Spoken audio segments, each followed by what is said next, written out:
दोस्तों नमस्कार, मैं प्रशांत कौशिक, संवाद इंडिया के मंच पर आप सभी का हार्दिक स्वागत करता हूँ, हार्दिक अभिनंदन करता हूँ। आप सभी जानते हैं इसमें लगातार देश की राजनीति में सभी राजनीतिक दल अपनी-अपनी सक्रियता बढ़ा चुके हैं और क्योंकि लोकसभा चुनाव की जो आहट है, बिल्कुल बहुत नज़दीक है और कभी भी चुनाव आयोग के द्वारा लोकसभा चुनाव की घोषणा हो सकती है। इसी को लेकर सभी राजनीतिक दल चाहे बीजेपी हो या विपक्षी दल हो, कांग्रेस है, आरजेडी है या दूसरे जो भी अन्य दल हैं, सभी अपनी राजनीतिक गतिविधियों को चरम पर ले जाने की स्थिति में इस समय दिखाई देते हैं।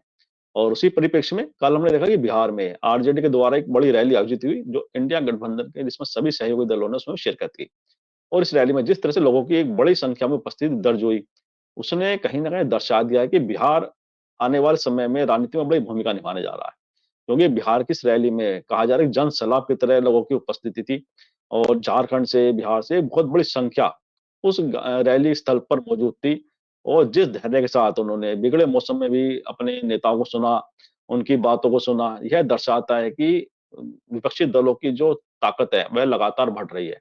और नीतीश कुमार के पुनः पाला बदलने के बाद, जिस तरह से तेजस्वी यादव के पक्ष में बिहार में एक तरह से माहौल देखा जा रहा है, उसने विपक्षी राजनीति को एक नई ताकत दे दी है, एक नई शक्ति दे दी है। साथ प्रधानमंत्री जी ने भी उससे पहले 1 दिन पहले अपने बिहार में रैली की थी। तो ऐसे जो बिहार का जो इस समय धरती है, ऐसा लगता है कि भारतीय राजनीति का केंद्र बिंदु बनने जा रही है। और उत्तर प्रदेश, बिहार के साथ-साथ जो अन्य विभिन्न प्रदेश हैं, उसमें विपक्षी दल लगातार अपनी ताकत को इकट्ठा कर रहा है और सत्ता पक्ष को चुनौती देने में अपनी वह तैयारी करता हमें दिखाई देता है। आने वाले समय में भारतीय राजनीति की दिशा और दशा क्या होगी और बिहार में जो कल रैली हुई है विपक्षी दलों के द्वारा, इसके क्या मायने हैं, इसके क्या निहितार्थ हैं? इन सब बातों पर चर्चा करने के लिए आज हमारे साथ देश के बहुत ही वरिष्ठ पत्रकार हमारे साथ इस चर्चा में शामिल हैं। उनका परिचय मैं आप सभी से करा देता हूँ। हमारे श्रवण गर्ग जी हैं, बहुत सीनियर जर्नलिस्ट हैं देश के और अनेक मंचों पर आप उन्हें सुनते भी हैं, देखते भी हैं और अनेक समाचार पत्रों का उन्होंने संपादन भी किया है और बहुत वरिष्ठ जर्नलिस्ट हैं। मैं उनका बहुत-बहुत स्वागत करता हूँ, बहुत-बहुत अभिनंदन करता हूँ। तो श्रवण जी, जैसे कल बिहार में जो आरजेडी के द्वारा जो रैली आयोजित की गई और जिस तरह से उसके अंदर एक जन सैलाब की संज्ञा लोगों ने दी है, जिस तरह से जन सैलाब उसमें दिखाई दिया है, लोगों की बड़ी भारी उपस्थिति उसके अंदर दिखाई दी है। हालाँकि मौसम भी खराब था, उसके बावजूद भी जो लोगों का उत्साह था, वह देखने लायक था। तो इस रैली के पश्चात आप क्या देखते हैं कि इंडिया गठबंधन के अंदर क्या आत्मविश्वास बढ़ा है? क्या उनकी ताकत में इजाफा हुआ है इस रैली के माध्यम से? क्या लगता है आपको? श्रवण गर्ग जी। नहीं, नहीं, इसमें इंडिया गठबंधन का आत्मविश्वास बढ़ा है कि नहीं बढ़ा है, ये पता नहीं। जनता का बढ़ा है कि नहीं, जो जो बिहार के लोग हैं या देश के लोग हैं, ये पूरा मामला ये है कि देश की जनता का इंडिया विपक्षी गठबंधन के प्रति क्या नज़रिया है। वो एक जो वातावरण हम बनाया जा रहा है, माहौल बनाया जा रहा है कि देश की जनता इंडिया गठबंधन के साथ नहीं है, उसको समर्थन नहीं है देश की जनता का। तो सवाल ये है कि ये जो लोग आए थे वहाँ, ये कौन थे? अगर देश नहीं था, लोग नहीं थे, तो फिर कौन थे ये? दूर-दूर से अलग-अलग इलाकों से, झारखंड से भी आए थे, कई लोग आए थे, सैकड़ों, हज़ारों लोग आए थे, पूरे बिहार से आए थे। एक ऐसा प्रदेश जो पिछड़ा हुआ है, गरीब है, रोजगार नहीं है, जहाँ संघर्ष कर रहा है, वहाँ ना आरजेडी की सरकार है, वहाँ के लोगों को वो ट्रेन में या बसों में या गाड़ियों में भर के ला सके। अपने पैसे खर्च करके ये नागरिक वहाँ पहुँचे, लाखों की संख्या में, और कोई शिकायत भी नहीं की कि हमको खाना नहीं मिला या ठहरने को नहीं मिला या धूप में बैठना बैठना पड़ा, खड़े रहना पड़ा, प्रतीक्षा करनी पड़ी। बहुत देर से रैली प्रारंभ हुई, वो काफ़ी पहले आ गए थे लोग। राहुल गांधी तो बहुत बाद में पहुंचे। ये क्या बताता है? मतलब आत्मविश्वास किसका बढ़ना चाहिए? मतलब जो जो आरजे जो नेता हैं इंडिया अलायंस के, उनका तो आत्मविश्वास पहले दिन से बढ़ा हुआ है। उनके आत्मविश्वास में कभी कमी रही नहीं। आत्मविश्वास में कमी तो हम लोगों के अंदर है, जो डिबेट करते हैं। गोदी मीडिया जो हम लोगों को बताता है कि देश का समर्थन नहीं है इंडिया गठबंधन के साथ, पूरा हमको बताया जाता है कि पूरा जो देश है इस समय मोदी जी के ही साथ है। राहुल गांधी के साथ नहीं है या तेजस्वी के साथ नहीं है।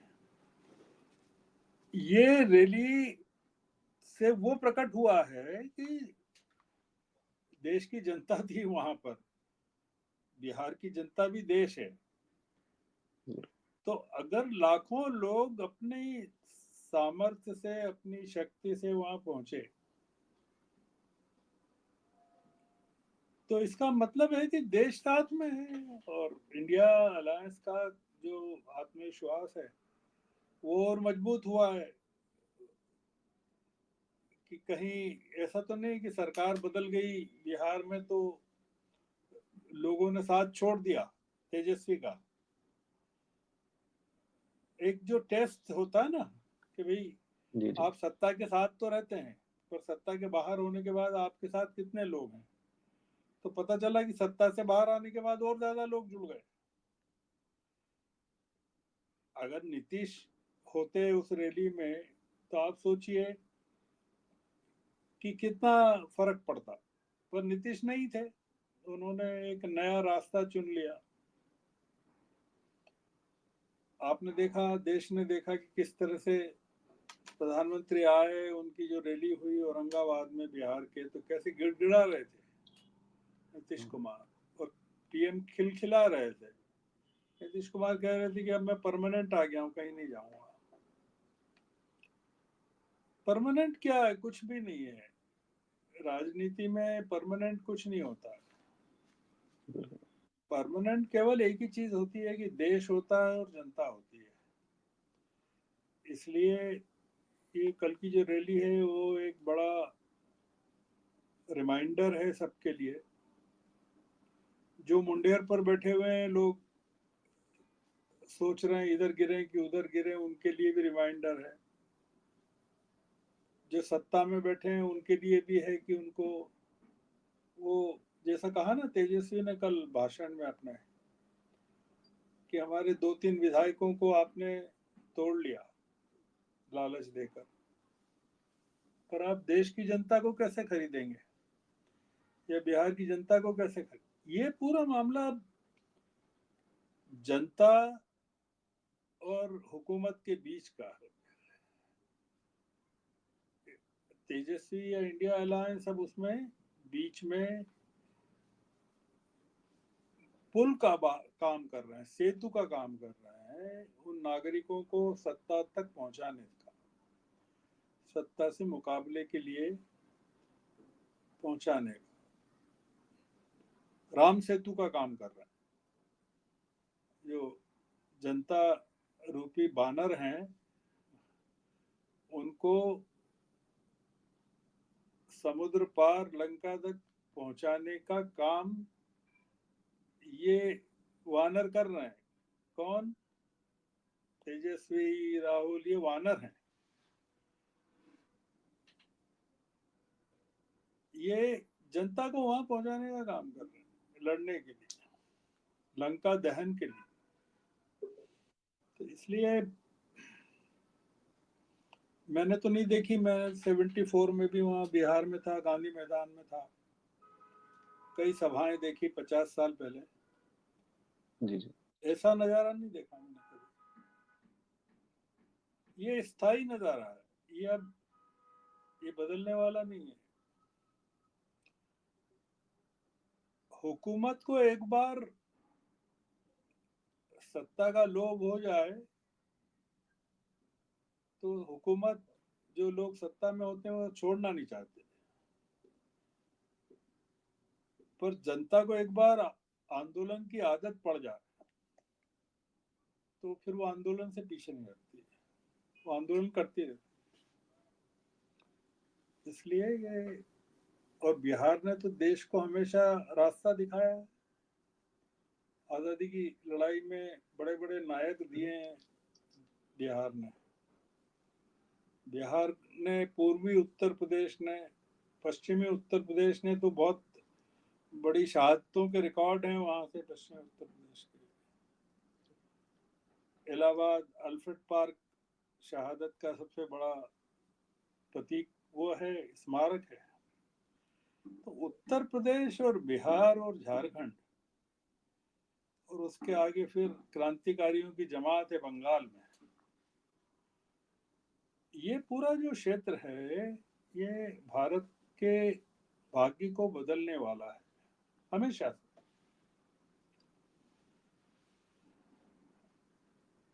और सारी लड़ाइयाँ भी इसी इलाके में हुई, सारी सफरिंग भी, सारी तबाही भी, सब यहीं हुआ पूरा का पूरा। दक्षिण तक नहीं पहुंचा युद्ध, दक्षिण तक नहीं पहुंचा, इस्लाम नहीं पहुंचा दक्षिण तक, वो एक अलग कहानी है। पर ये जो है पूरा मामला, ये इंडिया अलायंस जो आपका सवाल है, उसका जवाब ये है कि इंडिया अलायंस को बहुत इससे, इंडिया अलायंस का भी आत्मविश्वास बढ़ा है, वो लोग जो भागीदारी कर रहे हैं नागरिक, उनका भी बढ़ा है, वो लोग जो दूर से देख रहे हैं, समझ रहे हैं चीजों को, उनका भी बढ़ा है।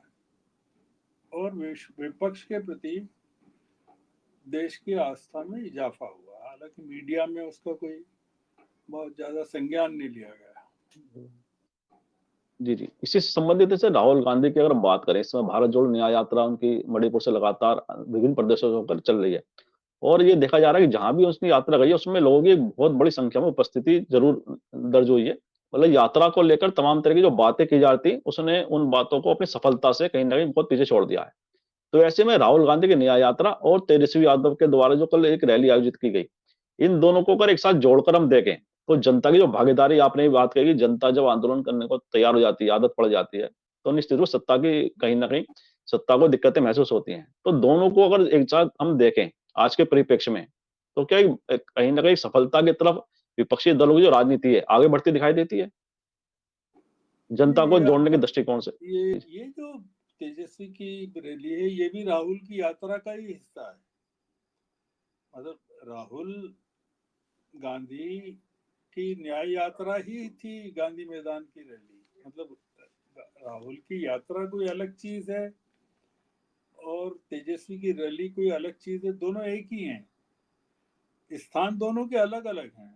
कि राहुल की यात्रा मान लीजिए कि मध्य प्रदेश में चल रही है और तेजस्वी की रैली बिहार में चल रही है, तो इसका मतलब ये नहीं कि दो अलग अलग चीजें चल रही है, एक ही चीज है। राहुल अपनी न्याय यात्रा को बीच में छोड़ के आए, फिर लौट गए। अखिलेश आए, वो भी वहां उत्तर प्रदेश में यात्राएं कर रहे हैं, आए चले गए। अब ये जो सिलसिला है देश भर में चलने वाला है चुनाव तक। अलग अलग जगह लोग यात्राएं निकालने वाले हैं और नागरिकों के पास जाने वाले हैं। तो इसलिए अब एक यात्रा से काम नहीं चलेगा। अगर 542 इलाकों में, क्षेत्रों में चुनाव होने हैं, तो विपक्ष को 542 क्षेत्रों में, लोकसभा क्षेत्रों में, विधानसभा क्षेत्रों में रैलियां करनी पड़ेगी, नागरिकों को जोड़ना पड़ेगा। आप सोचिए कि रजिस्टर्ड वोटर्स की जो संख्या इलेक्शन कमीशन ने बताई है, वो करीबन 98 करोड़ है।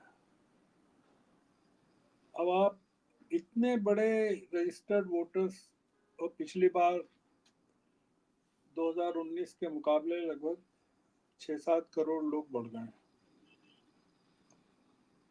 ये कोई कम नहीं है। पूरा का पूरा जो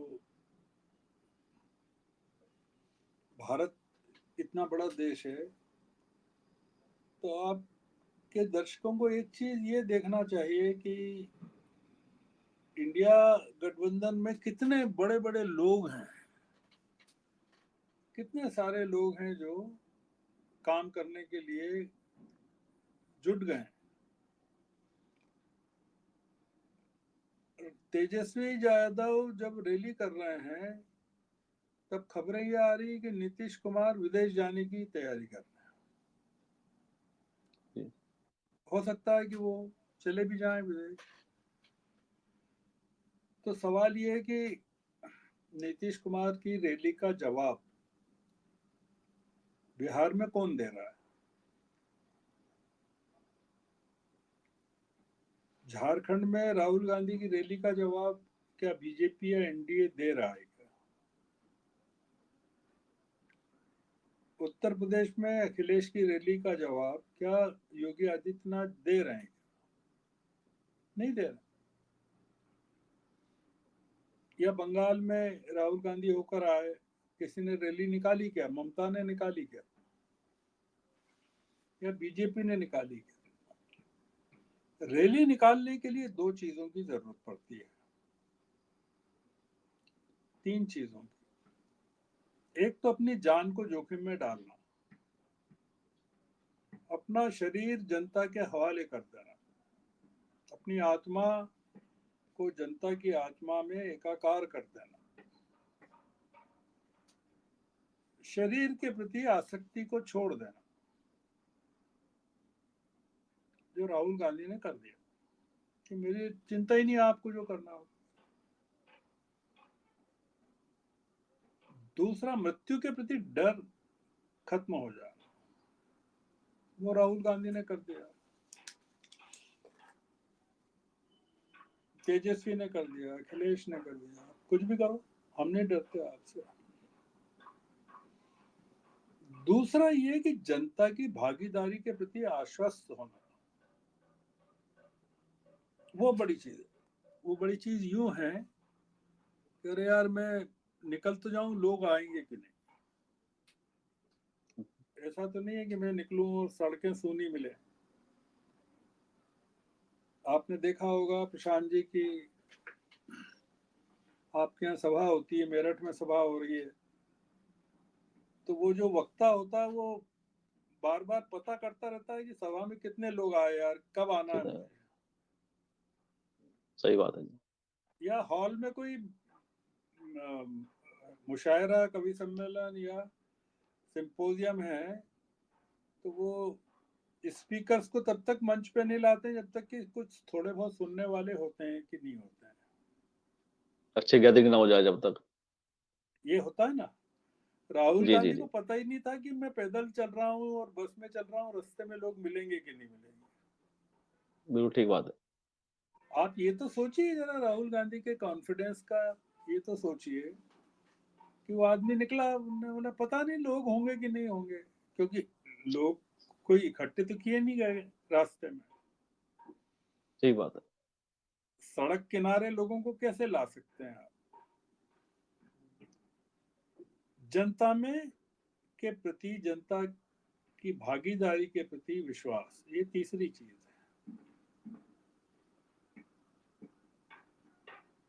और आखिरी चीज ये कि परिणामों के प्रति आश्वस्ति, 100% आश्वस्त होना कि हम जीतेंगे, जीत हमारी होगी।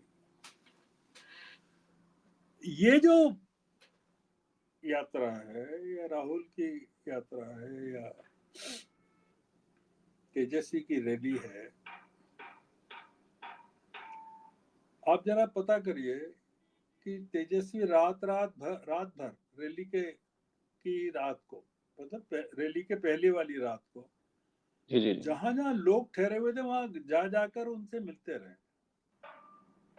ये जो एक कॉन्फिडेंस होता है अपने लोगों में, आप बताइए कि क्या आपको वो कॉन्फिडेंस बीजेपी में नजर आ रहा है क्या, या एनडीए में नजर आ रहा है क्या? आप तो इतना, जिस इलाके में आप बैठे हैं वो तो बहुत ही प्रसिद्ध इलाका है आजादी की लड़ाई का। जी, जी, जी, जी। ये इतने राष्ट्रवाद की बात करते हैं, इतने हिंदू राष्ट्र की बात करते हैं, मंगल पांडे की बात करते हैं, म्यूटिनी की बात करते हैं, 1857 की बात। आपको लगता है क्या कि ये जनता से ये कहें कि हम कल निकल रहे हैं रैली के लिए, तो आपको कौन मिलेगा इनको रास्ते में? तो तेजस्वी ने कहा ना कि आप जनता को नहीं वो कर सकते, इसका मतलब ये कि जनता अपना निर्णय खुद करती है।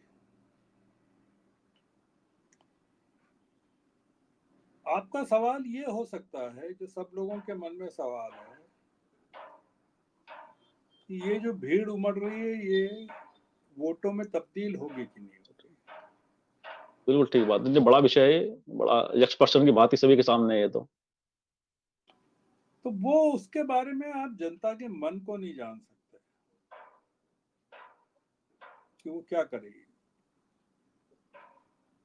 वो जो भीड़ आ रही है वो, क्योंकि कई बार मेलों में आपने देखा होगा, बड़े बड़े मेले होते हैं, फेयर्स, मेरठ में जी, भी जी। होते होंगे। जी, जी।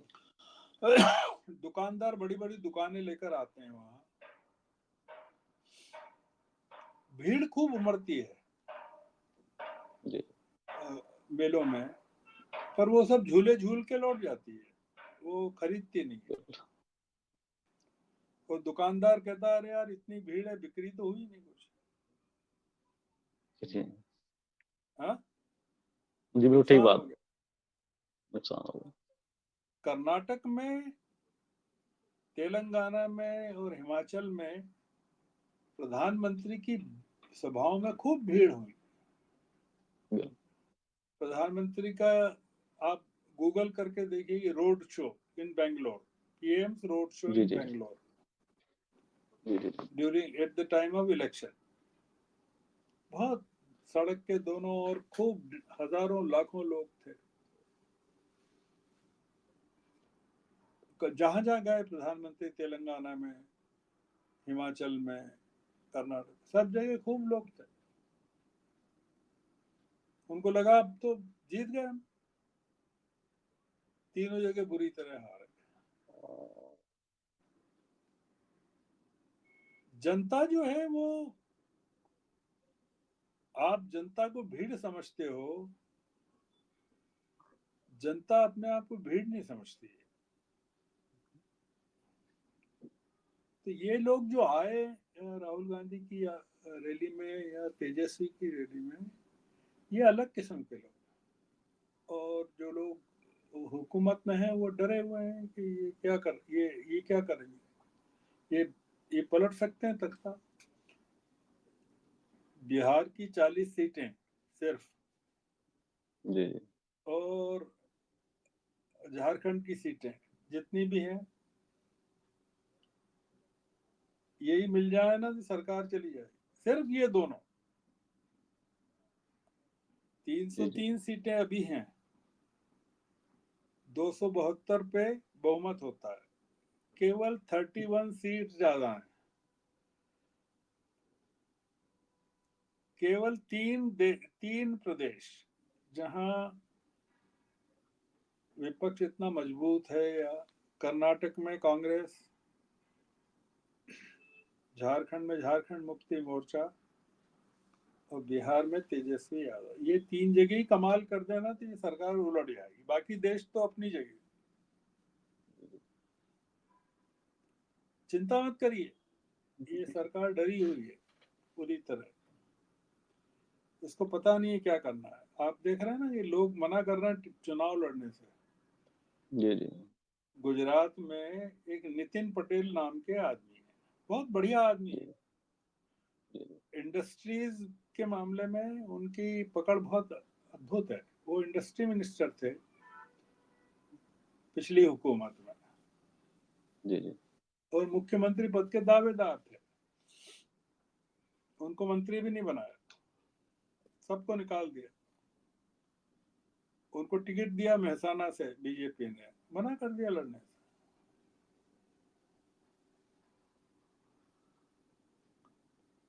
क्योंकि बिना पूछे दिया। जी, जी। पूछ के उन्होंने माना कि हम दे रहे हैं टिकट, तो ये मना कैसे करेगा। बनेगा सर। हाँ, बिल्कुल, नहीं, बिल्कुल। कृपा हो रही है, अगर कृपा। हम, हाँ, हम तो गुजरात के मालिक हैं और गुजरात के मुख्यमंत्री रहे हैं, हमारा तो हुक्म चलता है वहाँ। हम अगर किसी को टिकट दे रहे हैं तो किसी की हिम्मत कैसे हो सकती है मना करने की। तो बिना पूछे दे दिया, उनने मना कर दिया। ये जो नया साहस आ रहा है बीजेपी में भी आ रहा है, मना करने का और स्वीकार करने का, ये जो कि इंडिया अलायंस में आप सोचिए, क्या आपको लगता है कि कोई, आपको जानकारी है कि कोई भी इंडिया अलायंस का पार्टनर छोड़ के गया है? इंडिया अलायंस नहीं गया। एनडीए में आपको जानकारी है क्या कोई नया आया है? कोई नहीं आया। एनडीए में कोई है ही नहीं, जेडीयू के अलावा, और जेडीयू खत्म हो गया। अभी सबसे ताजा खबर ये है कि जो पासवान है वो नाराज हैं। जी। उनके 6 सीटें थी पिछली बार, अगर चाचा भतीजे को केवल एक एक दो दो सीट दे रहे होंगे तो उन्होंने मना कर दिया। जी, जी, जी। एक प्रकरण और बड़ा चर्चित है इस समय, जो प्रधानमंत्री जी मोदी जब बिहार पहुंचे, तो जब उनके गले में माला डाली गई, बड़ी माला, तो उसमें नीतीश कुमार का हाथ पकड़कर उन्होंने उसके अंदर ले लिया। और उसी को लेकर कुछ दिन पहले बीजेपी के जो अधिवेशन था, उसमें जब ये माला प्रधानमंत्री जी को पहनाई जा रही थी, तो उसमें राजनाथ सिंह जी उस माला के अंदर आना चाह रहे थे, लेकिन उन्होंने जिस तरह से देखा कि क्या रिएक्शन हो रहे हैं, तो उन्होंने खुद को अपना पीछे कर लिया। तो ये जो प्रकरण है, एक तरफ राजनाथ सिंह गले माला के अंदर आने के पश्चात खुद बाहर हो जाते हैं, तो दूसरा उन्होंने नीतीश कुमार को हाथ पकड़ के उसके अंदर खींचा। ये क्या पूरा एक, कैसे इसे परिभाषित करेंगे? नहीं नहीं, क्या ये समझते हैं इसको लेकर? नहीं नहीं, राजनाथ सिंह और नीतीश कुमार की कोई तुलना नहीं है। राजनाथ सिंह पार्टी के आदमी हैं। नीतीश कुमार को अभी चुनाव के लिहाज से पार्टी में या एनडीए में शामिल करना जरूरी है।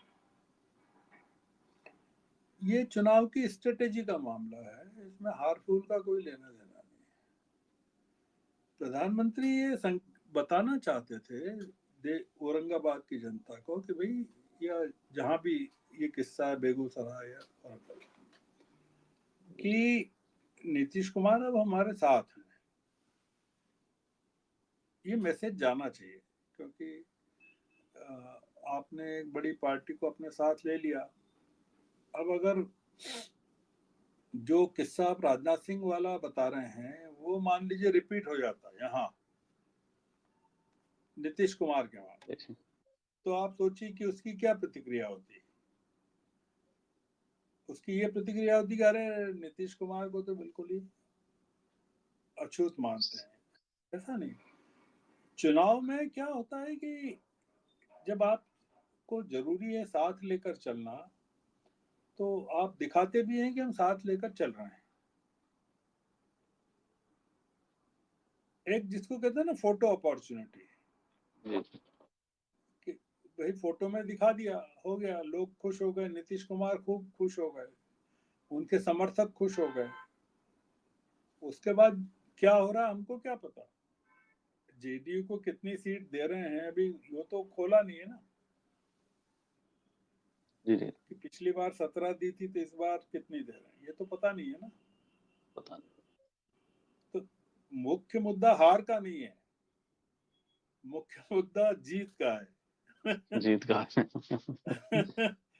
ना। जी, बिल्कुल ठीक तो कहा, जीत का समीकरण। हाँ, तो कि जैसे आपने कहा कि फोटो अपॉर्चुनिटी की बात कही आपने, कि गठबंधन के सहयोग को अपने साथ दिखाना एक राजनीति का भी हिस्सा होता है, उनके समर्थक वर्ग को खुश करने का भी हिस्सा होता है। लेकिन हम देखते हैं कि जयंत चौधरी जो उत्तर प्रदेश से राष्ट्रीय लोकदल के नेता हैं, हालांकि वह भी एनडीए में शामिल हो गए, लेकिन प्रधानमंत्री जी के साथ अभी तक उन्हें मिलने का इस तरह का अपॉर्चुनिटी कोई मिली नहीं है।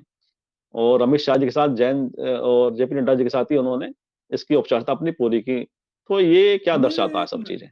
नहीं, कुछ नहीं, मिल लेंगे। जयंत चौधरी भी मिल लेंगे। कोई ऐसा कोई इम्पोर्टेंट मामला नहीं है। प्रधानमंत्री जब जाएंगे पश्चिमी उत्तर प्रदेश में तो जयंत चौधरी उनके साथ रहेंगे। प्रधानमंत्री इस समय बहुत व्यस्त हैं, तो इसलिए अभी तक तो ये है ना कि ये नड्डा जी से और अमित शाह से भी उनकी पहली मुलाकात थी ना। जी, इसके पहले तो कोई फोटो भी नहीं आया था।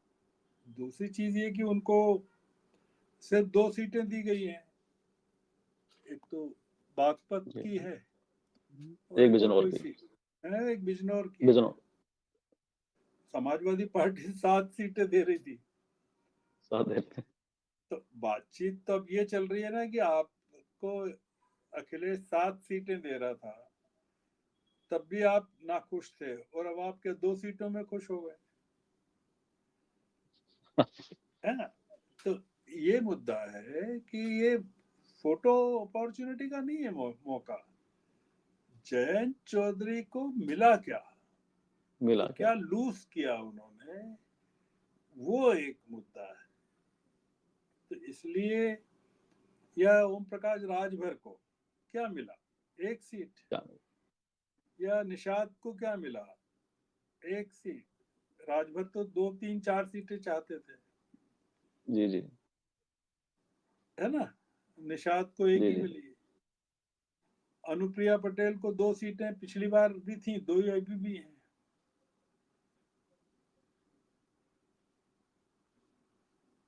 ये जो मामला है और अभी मायावती के साथ जो एडजस्टमेंट होना है बीजेपी का, वो एक है बड़ा। जी, जी, जी। तो राजभर की 1 सीट, निषाद पार्टी की 1, 2, अनुप्रिया पटेल की 2, 4, जयंत चौधरी की 2, 6। अब कुछ सीटें मायावती के साथ एडजस्ट होंगी, क्योंकि नहीं तो मायावती तो खत्म हो जाएंगी। पिछली बार 10 सीटें थी मायावती। जी। तो फिर बीजेपी पिछली बार उसकी 2014 के मुकाबले 9 सीटें कम हो गई थी। तो बीजेपी कितनी सीटें कम करवाएगी अपनी, ये है ना मामला। हाँ नहीं। जी, जी, जी।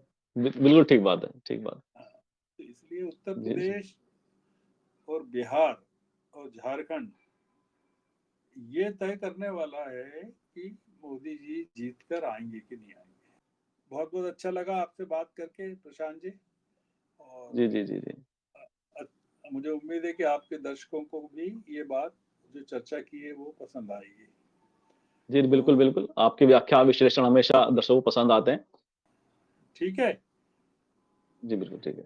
चलिए बिल्कुल, बिल्कुल बहुत ठीक बहुत कहा आपने धन्यवाद। कि बहुत बहुत जी, जी, बहुत बिल्कुल, बहुत बिल्कुल सही कहा आपने कि उत्तर प्रदेश, बिहार और झारखंड की भूमिका आने वाले समय में बहुत महत्वपूर्ण है और भारतीय राजनीतिक दिशा और दशा को ये तीनों राज्य तय करने जा रहे हैं।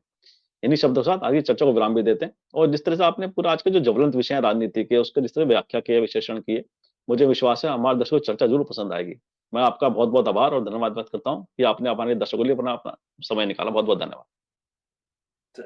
थैंक यू, बहुत बहुत धन्यवाद। नमस्कार। नमस्कार। और मैं आपसे भी आग्रह करता हूँ इस वीडियो को लाइक करें, शेयर करें, कमेंट करें। साथ ही संवाद इंडिया चैनल को सब्सक्राइब के साथ बेल आइकन जरूर दबाएं, जिससे संवाद इंडिया के अपडेट आपको समय से मिलते रहें। आप सभी का बहुत-बहुत धन्यवाद, बहुत-बहुत अभिवादन।